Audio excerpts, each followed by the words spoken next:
नमस्कार, the state sentinel में आपका स्वागत है और मैं हूं राहुल सिंह। लगातार एडमिनिस्ट्रेशन द्वारा उन लोगों पर कार्रवाई की जा रही है जो गवर्नमेंट जॉब में तो है लेकिन अपने काम को लेकर सीरियस नहीं है, या तो अपने काम को वो सही तरीके से नहीं कर रहे हैं। और सही तरीके से आप समझ सकते हैं कि एक तो काम में ढीलापन, समय पर नहीं आना, बिना बताए लीव पर चले जाना, और फिर सबसे बड़ी बात करप्शन में नाम का इन्वॉल्व होना। जो उन्हें काम दिया जाता है वो समय पर नहीं होता है, या फिर किसी का काम निकलवाने को लेकर वो अलग तरीके की जो है धांधली करते हैं, जिसको लेकर एडमिनिस्ट्रेशन पहले से ही सख्त है और उस चीज़ को लेकर वक्त वक्त पर उनकी द्वारा जो है कार्रवाई भी की जा रही है। और अभी जो आज की कार्रवाई है, 9 जो सरकारी कर्मचारी हैं उन पर की गई है और उन्हें प्री मेच्योर रिटायर कर दिया गया है। और ये डिपार्टमेंट है हाउसिंग एंड अर्बन डेवलपमेंट की तरफ से। ये जो 9 एम्प्लॉय हैं ये इसके अंडर काम करते थे, इसी के सरकारी एम्प्लॉय थे। और अभी उन पर जो चार्जेस लगाए गए हैं एडमिनिस्ट्रेशन द्वारा, बताया जा रहा है कि इन पर करप्शन अंडर आर्टिकल 226(2)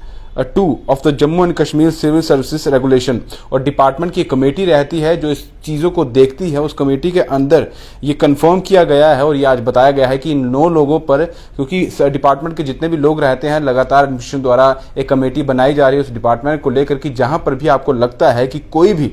जो कर्मचारी है वो सही तरीके से काम नहीं कर रहा है या फिर करप्शन में उसका नाम इन्वॉल्व होता है, और अगर नाम आता है तो उसकी तह तक जाइए और सच्चाई पता लगाने की कोशिश करिए। और अगर उसका नाम सच में करप्शन में आता है या कुछ ना कुछ उसने गलत काम किया है गवर्नमेंट डिपार्टमेंट में रहते हुए, तो उन पर सख्ती बरती जाएगी। जो कमेटी बनाई गई थी उसकी तरफ से ये 9 जो लोग हैं उनके बारे में बताया गया। हालांकि नाम भी उनके सार्वजनिक कर दिए गए हैं। और इस तरीके से देखते हुए उन 9 के 9 लोगों को फिलहाल जो इन पर कार्रवाई की गई है वो ये बताया गया है कि उन्हें प्री मेच्योर जो है वो रिटायरमेंट दी गई है। पहले भी ये बता दिया गया है सरकार द्वारा, जब ये कहा गया था कि जिस भी व्यक्ति की 22 साल नौकरी हो जाती है या फिर 48 साल उम्र हो जाती है और ये पता चलता है कि उसने अब तक जितनी भी नौकरी की है वो सही तरीके से उसने अपने काम को अंजाम नहीं दिया है, कहीं ना कहीं वो अपने काम को लेकर सीरियस नहीं थे, कहीं ना कहीं उनकी वजह से जो डिपार्टमेंट है उस डिपार्टमेंट में जो काम उनको सौंपा जाता था वो समय पर नहीं होता था, जिसको देखते हुए एडमिनिस्ट्रेशन ने पहले ही ये बात कह दी थी और इस पर काफ़ी ज़्यादा हंगामा भी हुआ था। लेकिन एडमिनिस्ट्रेशन ने ये कहा था और क्लियर किया था, और पहले भी बहुत सारे सरकारी कर्मचारियों पर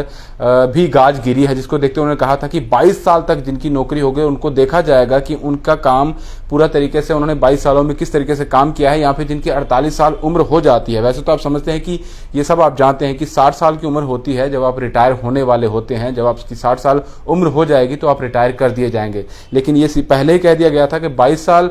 नौकरी की हो या फिर 48 साल उम्र हो गई है तो उसका पूरा बायोडाटा निकाला जाएगा, जितना भी उसने काम अब तक किया है उस बायोडाटे पर उसकी आने वाले आगे समय पर क्या उसे रखा जाएगा या फिर उसे प्री मेच्योर रिटायर कर दिया जाएगा। तो एक बड़ी कार्रवाई आज की गई है एडमिनिस्ट्रेशन द्वारा। ये कहा गया है कि इन्हें प्री मेच्योर रिटायर कर दिया गया है। विद इन 3 मंथ उन्हें नोटिस दिया गया और 3 मंथ्स के बाद इन्हें अब रिटायर कर दिया जाएगा। तो सीधे तौर पर बड़ी कार्रवाई अगर देखा जाए लगातार एडमिनिस्ट्रेशन द्वारा की जा रही है, और ये उन लोगों के लिए भी कहीं ना कहीं एक चेतावनी है, एक वार्निंग है, जो अभी तक सरकारी ओहदे पर तो है, सरकारी कर्मचारी तो है, लेकिन अपने काम को सीरियस ढंग से नहीं कर रहे हैं। तो इनमें सीधे मैं आपको बता दूं जो नाम यहाँ पर सार्वजनिक किया, the 9 employees of housing and urban development department who face pre mature retirement include Mehrajuddin, जो इनका नाम है senior building officer Srinagar municipal corporation, यानी कि इसमें श्रीनगर के भी कुछ एम्प्लॉयज़ हैं और साथ में ही डोडा डिस्ट्रिक्ट की बात कीजिए तो वहाँ के भी कुछ एम्प्लॉयज़ हैं,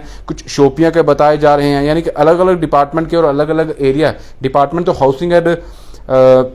जो मैंने पहले बताया अर्बन डेवलपमेंट है, ये वही डिपार्टमेंट है, लेकिन अलग अलग डिस्ट्रिक्ट की बात की जाए तो वहाँ पर ये कार्रवाई की गई है। और इस तरह से लगातार ये कहा जा रहा है कि अब आने वाले समय पे जिस तरह से इन्हें प्रीमेच्योर रिटायर किया गया है, और इससे पहले भी आपने देखा होगा कि जो भी अभी हमने 1 हफ्ते पहले एक रिपोर्ट आपको दिखाई थी, एक खबर भी दिखाई थी। उस खबर में एडमिनिस्ट्रेशन द्वारा एक और बड़ा फैसला लिया गया था जिसमें 112 डॉक्टर्स को, चाहे वो मेडिकल ऑफिसर हो या फिर सर्जन हो, उन्हें भी टर्मिनेट कर दिया गया था। वो टर्मिनेट करने का कारण ये था कि वो लंबे अरसे से अपने काम से नदारद थे, लंबे अरसे से वो अपने काम पर नहीं आ रहे थे, जिसको देखते हुए उन्हें नोटिस भी भेजा गया था कंसर्न डिपार्टमेंट द्वारा, लेकिन उसके बावजूद भी उनके तरफ से कोई जवाब नहीं आया। जिसके बाद अब जाकर एडमिनिस्ट्रेशन ने या सरकार ने कार्रवाई की और उन्हीं 112 के 12 डॉक्टर्स थे उन्हें टर्मिनेट कर दिया। और उससे पहले भी एजुकेशन से जुड़े हुए जो टीचर्स थे, जो अध्यापक थे, उन्हें भी टर्मिनेट किया गया था तो कश्मीर में काम कर रहे थे। और अब इस तरह से 9 एम्प्लॉयज को प्रीमेच्योर रिटायर किया गया है और आने वाले समय में इस तरह की कार्रवाई और भी देखने को मिलेगी। और सरकार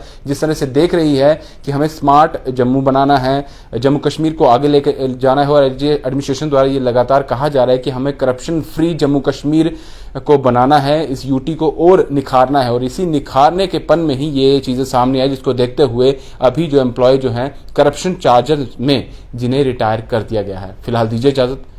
दीपक भंडारी के साथ Rahul Singh, the state central के लिए नमस्कार।